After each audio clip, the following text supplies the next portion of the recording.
नमस्ते। थर्ड आई में आपका स्वागत है। वो दिन अब दूर नहीं है जब रास्ते में बीजेपी के जो नेता लोग हैं वो एक दूसरे का कपड़ा फाड़ना शुरू कर देंगे।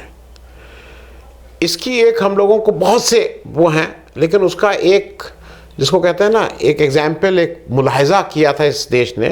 अगर आप लोगों को याद हो, 4-5 साल पहले शरद त्रिपाठी जी थे खलीलाबाद सिद्धार्थनगर से एमपी साहब, और वहीं से थे एक एमएलए साहब राकेश सिंह बघेल। आपस में झगड़ा हुआ और गोपाल टंडन जी वहाँ उस दिन गए थे एज ऑब्जर्वर, मतलब यहाँ से मंत्री जी। शरद त्रिपाठी ने सरेआम जिस तरह से जूते से मतलब वो शायद वो रिकॉर्ड बनाया कि शायद 30 सेकंड के अंदर 50 जूते मारे या 10 सेकंड के अंदर 20 जूते मारे, मुझे याद नहीं है, लेकिन उन्होंने कोई चेक मतलब उतने कम समय में उतने जूते मारने का रिकॉर्ड उन्होंने बनाया था, और शायद वो रिकॉर्ड अभी भी है। हालांकि अलग बात है कि वो सब चंगासी बीजेपी में तो लतुअल के बाद भी सब चंगासी। हाल का मैं ये इस रेफरेंस से कह रहा हूं कि जो अब सत्ता की लड़ाई चल रही है, वॉर ऑफ सक्सेशन जो चल रही है, वो खुल के सामने है। उसको एक्नॉलेज करे बीजेपी, एक्नॉलेज ना करे। कॉन्स्टिट्यूशन क्लब का एक इलेक्शन होता है हर साल।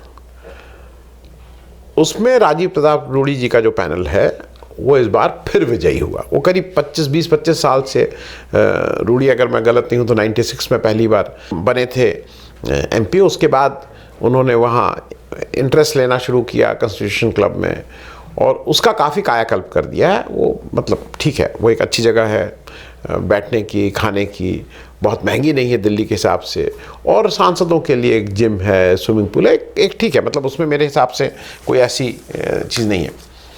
वहाँ का मतलब 2 दशक से ज़्यादा से रूड़ी ने ही उसको शुरू किया था, और रूड़ी लगातार उसके सेक्रेटरी होते हुए आ रहे हैं। इस बार वहाँ एक इलेक्शन हो गया। वो इलेक्शन थोड़ा इंटरेस्टिंग था। इलेक्शन इंटरेस्टिंग ये था कि बीजेपी वर्सेस बीजेपी था। तो राजीव प्रताप रूड़ी वर्सेस संजीव बालियान, यूपी वाले, और ये प्रेजेंट किया जा रहा था कि संजीव बालियान ग्रामीण क्षेत्र के और ग्रामीण लोगों को रिप्रेजेंट करते हैं, और इसलिए चूंकि ग्रामीण क्षेत्र से ज़्यादा एमपी आते हैं तो वो उनको। इस कॉन्स्टिट्यूशन क्लब का जब इलेक्शन होता है तो वर्तमान सांसद और पूर्व सांसद, यही उसका इलेक्टोरल कॉलेज होता है, यही लोग उसको में वोट देते हैं। तो संजीव बालियान साहब राजीव प्रताप रूड़ी को उन्होंने ताल ठोक के उनके सामने आ गए कि इस बार तो इनको हराना ही हराना है।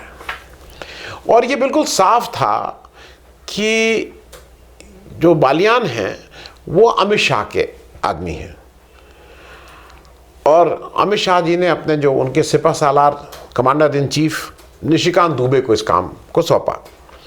अब निशिकांत दुबे जी का लगातार मैं कोशिश करूंगा कि अगर मिल जाए तो लगा दूं। उन्होंने उसमें जम के रूड़ी और उनके ऊपर हल्ला बोला, और फिर उन्होंने यहाँ तक कह डाला कि अब हम लोग देखिए पहली बार ये है और अब वोट हो रहा है, अभी तक तो वोट होता नहीं था। मतलब वो सब कुछ, भाई रूड़ी ही वहाँ के वो थे तो होता नहीं था, और यहाँ पे तो नेता, पत्रकार, बिजनेसमैन, दलाल, वो दलाल भी उनको लगा। तो अब अपने बारे में कह रहे थे कि किसके बारे में कह रहे थे मुझे नहीं मालूम, क्योंकि निशिकांत दुबे जी को जो लोग जानते हैं उनका बैकग्राउंड, तो वो दलाल किसको कर रहे थे मुझे नहीं मालूम, लेकिन वो खुल के बैटिंग कर रहे थे अमित शाह की तरफ से। अब सूत्रों के हवाले से मैं भी बोल दूं, खबर यह है कि जब वो ये बैटिंग करना शुरू किए तो एक बीजेपी का एक तबका ये, अच्छा मैं रूड़ी पे भी आऊँगा, लेकिन उससे पहले ये भी है कि योगी जी ने अपना वेट रूड़ी के पीछे किया। मतलब उन्होंने कहा कि नहीं, रूड़ी को जीतना चाहिए। अब विद इन द बीजेपी का ये तो झगड़ा था, तो इसलिए कोई पार्टी विरोधी का कार्रवाई तो नहीं कर रहे थे। उसका कारण ये है कि जब 2022 का इलेक्शन था, तो अगर आपको याद हो कि जो हमारे योगी जी के कैंडिडेट थे संगीत सोम, जो राजपूत हैं, उनको ये बालियान जो जाट उसको प्रतिनिधित्व करते हैं, उन्होंने हरवा दिया था। ऐसा कहा जाता है कि मतलब उन्होंने अपने लोगों को वोट करके उनको हरवा दिया था। ऐसा कहा जाता है कि फिर उसका बदला योगी जी ने या संगीत सोम जिसने भी लिया, उनको एमपी हरवा दिया संजीव बालियान को, तो वो अब पैदल हो गए। लेकिन वो अमित शाह के खास हैं। तो अगर अमित शाह वहाँ पे ये कर रहे हैं, तो कहीं ना कहीं अपनी ताकत योगी आदित्यनाथ जी को भी दिखानी ही थी। वहाँ जो वोट पड़ा, उस वोट को देने के लिए वो इतना हाई पावर्ड हो गया था। उसमें सोनिया गांधी जी आई, राहुल गांधी जी आए, मल्लिकार्जुन खड़गे आए, अमित शाह आए, नड्डा जी आए, ये सब लोग वोट देने आए भाई, क्योंकि उनका, अमित शाह का तो प्रेस्टीज इशू था। इस बीच आप लोगों ने देखा होगा, बहुत ज़्यादा सोशल मीडिया पे चल रहा था कि राहुल गांधी एक दिन पार्लियामेंट में जा रहे हैं, रूढ़ी उनको मिल जाते हैं, हाथ में लाया जाता है, और उन्होंने कहा कि भाई कैसा इलेक्शन लड़ रहे हैं ना, हाँ बिल्कुल लड़ रहा हूँ, बिल्कुल लड़ रहा हूँ। फिर एक उससे पहले वो मिले थे रूढ़ी से, तो रूढ़ी से उन्होंने कहा था कि यार यू स्टिल फ्लाइंग, उन्होंने कहा हाँ मैं अभी। रूढ़ी जो हैं, मैं रूढ़ी के बारे में इसलिए कर रहा हूँ, एक डिस्क्लेमर कर दूँ। मैं जब एक विशेष पार्टी थी उसमें का मैं ऑल इंडिया पदाधिकारी था, रूढ़ी उस समय समता पार्टी को ज्वाइन किए थे, और ये बात मैं 94-95 की कर रहा हूँ। वो थोड़ा मैं रूढ़ी के बारे में भी बता दूँ। रूढ़ी पढ़े लिखे हैं, बड़े घर के हैं, इनके 3 भाई हैं, एक पायलट हैं, एक डॉक्टर, मतलब मेरा और रूढ़ी का एक समय, मतलब मैं पटना जाता था तो इनके घर भी 2-4 बार रुका हूँ। यंग थे, बहुत नए नए विचार आते थे। ये जनता दल से विधायक हुए थे रूढ़ी, और ये बात मैं सिर्फ इसलिए बता रहा हूँ कि इनका जो बैकग्राउंड है उसमें ये किसके साथ कैसे थे। 1990 में ये विधायक बने तरैया से। अब तरैया सारण जो है वो सारण का है, अब वो लोकसभा सारण बोलते हैं, पुराने में छपरा बोलते थे। और उसी समय इन्हीं की एक बगल की कंस्टिट्यूंसी थी मसरख से प्रभुनाथ सिंह जी विधायक बने। ये सब राजपूत वाली वो है। तो सारण से अब सारण कंस्टिट्यूंसी नहीं रह गई एमएलए की, तो प्रभुनाथ जी भी बने, राजीव प्रताप रूढ़ी बने। और उस समय एक व्यक्ति और बना राजपूत, आनंद मोहन सिंह साहब। आनंद मोहन सिंह साहब महिषी से विधायक बने, जो मधेपुरा के लोकसभा में आती है। फिर आपको याद होगा, आनंद मोहन सिंह साहब ने बिहार पीपुल्स पार्टी बनाई थी, बीपीपी। और ये तीनों लोग जब विधायक बने थे तो तीनों जनता दल के टिकट पे 1990 में बने थे। तो जनता दल का मतलब उस समय लालू यादव था। फिर बिहार पीपुल्स पार्टी बनाई गई आनंद मोहन जी ने, उसमें काफ़ी राजपूतों को उन्होंने अपने साथ रखा। फिर एक आपको इंसिडेंट याद ही है, वो सब कुछ उनका हुआ। और प्रभुनाथ सिंह जी और राजीव प्रताप रूढ़ी, ये दोनों लोग बिहार पीपुल्स पार्टी ज्वाइन कर लिए थे। 94 में समता पार्टी बनी, और उसके बाद रूढ़ी समता पार्टी में आ गए थे। तो समता पार्टी में उस समय सिटिंग 3 विधायक थे, जितना मुझे याद है। सुधा श्रीवास्तव जी थी, वशिष्ठ नारायण सिंह जी थे, और रूढ़ी थे। ये 3 ही विधायक आपके समता पार्टी ज्वाइन किए थे। और अब समता पार्टी के पास एमपीज तो 21 या 22 थे, लेकिन विधायक बिहार में 3 थे, और बिहार में फिर चुनाव हुआ। एक इंटरेस्टिंग चीज़ ये है कि कभी कभी मुझे लगता है, हम सब लोग, भाई मैं भी उस जो टिकट बांटने के प्रोसेस का मैं भी कहीं ना कहीं हिस्सा था, तो हम सब लोग चाहते थे कि रूढ़ी जी को तरैया जो वहाँ से टिकट मिल जाए। इंटरेस्टिंग ये है कि मैं ज़्यादा नहीं, हमारे जो उस समय बिहार के प्रदेश अध्यक्ष थे, जब पार्लियामेंट्री बोर्ड में आया टिकट का नाम कि भाई अब रूढ़ी जी का हो रहा है, तो उन्होंने कहा नहीं, वो तो मैंने ऑलरेडी किसी को कमिट कर दिया। और जिस व्यक्ति को, कमला सिंह जी नाम था उनका, कमला सिंह जी को कमिट किया, और कमला सिंह जी ने ऑलरेडी एक कार मुझे दे चुके हैं पार्टी को, और कुछ पार्टी को पैसा भी चंदा दे चुके हैं। ये उन्होंने सार्वजनिक रूप से उस मीटिंग में, जॉर्ज साहब उसको चेयर कर रहे थे। अब कौन इसमें क्या बोले, वो तो पार्टी अध्यक्ष बिहार के। एक सिटिंग विधायक, आपके पास 3 विधायक, उसमें से एक सिटिंग विधायक का आपने टिकट ही काट दिया, आपके पास अपना एक को विधायक नहीं था। ये होता नहीं है। लेकिन कभी कभी मुझे नियति पे बहुत वो है। उसके बाद रूढ़ी हम लोग के साथ रहे, 4-6 महीना रहे। उनको फिर ये हुआ कि भाई युवा जनता का उनको, अरे युवा समता का अध्यक्ष बना दिया जाए, वो भी नहीं बना पाए। अल्टीमेटली वो परेशान होकर वो बीजेपी में चले गए। और मुझे लगता है कि शायद ये उनके लिए इससे अच्छा कुछ नहीं हो सकता था। बीजेपी में गए तो जैसे उनके दिन फिर गए। फिर उसके बाद वो 4 बार तो शायद लोकसभा जीते हैं, 2 बार राज्यसभा में, 5-6 बार के अब एमपी हैं, प्रतिभावान हैं, ऊर्जा है। लेकिन 2014 में जब वो मंत्री बनाए गए उसके बाद तो गुजरात लॉबी से कुछ खटपट थी और उनको फिर वो बीजेपी के महामंत्री बन गए थे, भाई ऑल इंडिया महामंत्री थे, फिर वो मंत्री भी बना दिए गए, स्किल डेवलपमेंट वाले, पार्लियामेंट्री अफेयर्स, काफ़ी कुछ था। लेकिन उनको इस्तीफ़ा 2017 में शायद एकदम से इस्तीफ़ा देना पड़ा और तब से वो रिहेबिलिटेट नहीं हो पाए। इस बार भी इलेक्शन जीत के आए हैं तो लालू जी की लड़की रोहिणी आचार्य को हरा के आए हैं। तो कोई ऐसा नहीं है कि वो किसी के मतलब के रहमो करम पे हैं, अपने दम पे राजनीति करते हैं, हारते हैं, जीतते हैं, सब कुछ है, लेकिन राजनीति करते हैं।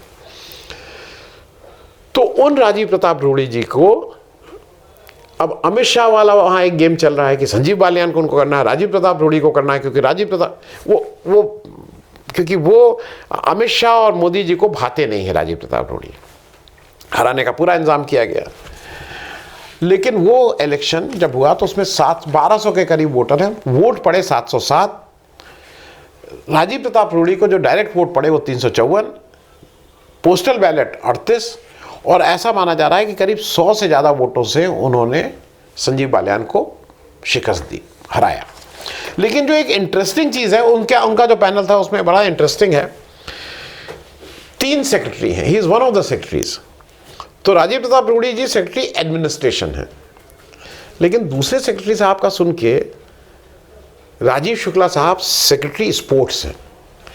कौन सा स्पोर्ट, कितना बढ़िया स्पोर्ट्स खेलते हैं, मतलब भारत का तो 4 चांद लगा ही चुके हैं कई स्पोर्ट्स में। मेरे ख्याल में क्रिकेट भी अच्छा खेलते हैं, हॉकी भी अच्छी खेलते हैं, बास्केटबॉल भी अच्छी खेलते हैं। राजीव शुक्ला तो खिलाड़ियों के खिलाड़ी हैं, तो इसलिए उनके बारे में क्या। और एक त्रिची एन सेवा जो हैं डीएमके के, उनको सेक्रेटरी कल्चर हैं। तो 3 सेक्रेटरी बने हैं, ये भी ध्यान रखिएगा, ये अकेले सेक्रेटरी नहीं है। मैं कॉन्स्टिट्यूशन क्लब का भी बता दूं। कॉन्स्टिट्यूशन क्लब जो है वो वीपी हाउस, अगर किसी ने देखा और रेल भवन के सामने वाला जो चौराहा है, वीपी हाउस के बगल वाले उसको कॉन्स्टिट्यूशन क्लब कहते हैं। बहुत हम सब लोग जो दिल्ली में रहा उसकी यादें हैं। वहाँ पे पहले जो स्पीकर हॉल होता था उसके नीचे एक समता चाय पानी की एक जगह थी, समता, मैं नाम भूल रहा हूँ उसका, समता रेस्टोरेंट या जो भी नाम था। एक पुराने समाजवादी थे, उनकी लड़की उसको चलाती थी। ऐसी बहुत सी जगह हैं, मतलब वहाँ वीपी हाउस का लॉन और कॉन्स्टिट्यूशन क्लब के सामने अनगिनत सभाएं हुई हैं। बहुत से लोग वहीं दिन गुजारते थे, बहुत से एक्टिविस्ट वहाँ अपनी योजनाएं बनाते थे। तो वो एक इम्पॉर्टेंट जगह रही है। अब जो मुख्य बात है जिसपे मुझे लगा कि आप लोगों से बात कर लें, अमित शाह खुद वोट देने के बाद, पूरी तरह से जुटने के बाद, निशिकांत को लगाने के बाद, सबको फ़ोन करने के बाद अमित शाह का कैंडिडेट हार गया है। और हारा कोई एक आध वोट से नहीं है, बिल्कुल डिसाइसिवली हारा है। तो ये क्या डिनोट कर रहा है? ये डिनोट ये कर रहा है कि कहीं ना कहीं बीजेपी के अंदर बहुत ज़्यादा गुस्सा है। और ये गुस्सा है, मतलब ये भी अजीब सी चीज़ है, बीजेपी ने 2024 से अभी तक जो कानून कहता है कि लीडर ऑफ दी, जो सरकार बनाएगा, ऑफ दी जो सबसे बड़ी पार्टी है, वो अपने विधायक, अपने संसदीय दल का नेता चुनेगी। आज तक बीजेपी ने अपने संसदीय दल का नेता नहीं चुना है, एनडीए ने चुना है, बीजेपी ने नहीं चुना है। क्यों नहीं मोदी जी वहाँ जाके चुन ले रहे हैं? दिक्कत क्या है कि जो अभी हारे हैं ना, ये अमित शाह साहब वोट का मैनिपुलेशन कर सकते हैं, लेकिन उनके नाम पे कोई ईमानदारी से वोट दे दे तो उनकी भी जमानत जब्त हो जाएगी। मैनिपुलेट कर सकते हैं, उसको डरा के, उसको धमका के, वोटर लिस्ट ही चेंज करके। वो किस्सा कई बार पहले भी सुना चुका हूँ, फिर से सुना दूं कि जब ये अपना पहला इलेक्शन लड़ रहे थे स्टूडेंट यूनियन का, तो लड़कियों के उसमें वोट ज़्यादा थे। इन्होंने सारे लड़कियों को, खुद ही लिखे हुए ये सब चीज़ें, इन्होंने सबके घर फ़ोन करके इनको, इनके साथियों ने लड़कियों के घर में उनके पेरेंट्स को बताया कि कल आएंगे नहीं, बवाल होने वाला है, झगड़ा होने वाला है। तो ये मैनिपुलेट कर सकते हैं। बीजेपी की अंदरूनी कलह बिल्कुल सड़क पे आ गई है, सामने दिख रही है। और ये बात मैं इसलिए कह रहा हूं कि आपको सुन के ताज्जुब होगा, 9 तारीख को वाइस प्रेसिडेंट का इलेक्शन है। बीजेपी कितनी डरी हुई है कि जैसे प्रधानों को, अगर आप जो थोड़ा ये जानता हो, प्रधानों का इलेक्शन होता है, फिर नगर पंचायत, नगर पालिका का इलेक्शन होता है, इन सब जगह प्रधानों को लोग अपने पास रख लेते हैं। अब एमएलए में तो आपने देखा ही, एमएलए का आपने देखा ना कि किस तरह से शिंदे ग्रुप के एमएलए एक जहाज में बैठ के कभी जब कहाँ कहाँ घूम रहे थे, फिर असम चले गए, फिर गोवा चले गए, फिर मतलब उनको एक तरह से बंधक बना के रख लिया जाता है कि अब तुम बाड़े में रहो, कहीं इधर उधर नहीं। मोदी जी इस बार बीजेपी के एमपीज को बाड़े में बुला रहे हैं, इस बहाने से 6-7 को बुला रहे हैं कि एक ट्रेनिंग देनी है आपको दिल्ली में, वहीं रहना है, वहीं खाना पीना है, वहीं सब कुछ है, आपकी ट्रेनिंग होगी। इतना डर है। डर यह है कि कहीं कहीं कॉन्स्टिट्यूशन क्लब रिपीट ना हो जाए वाइस प्रेसिडेंट के इलेक्शन में। एक तो ये बिल्कुल सामने दिख रहा है कि डर किस हद तक है। डर इस हद तक भी है कि बीजेपी की अंदरूनी खींचतान, वो चाहे आरएसएस बोलिए या आपस में बोलिए, अध्यक्ष 2023 से आज 2 साल हो रहा है, 2 साल से ज़्यादा हो गया है, अध्यक्ष अभी तक फाइनल नहीं कर पाए हैं। अब तो आपके 26 जो अध्यक्ष बने, आपके सारे बहाने अब खत्म हो चुके हैं, लेकिन अध्यक्ष आप नहीं कर पाए क्योंकि आपको फिर डर है कि आप इस तरह का कुछ करेंगे तो उसका क्या होगा।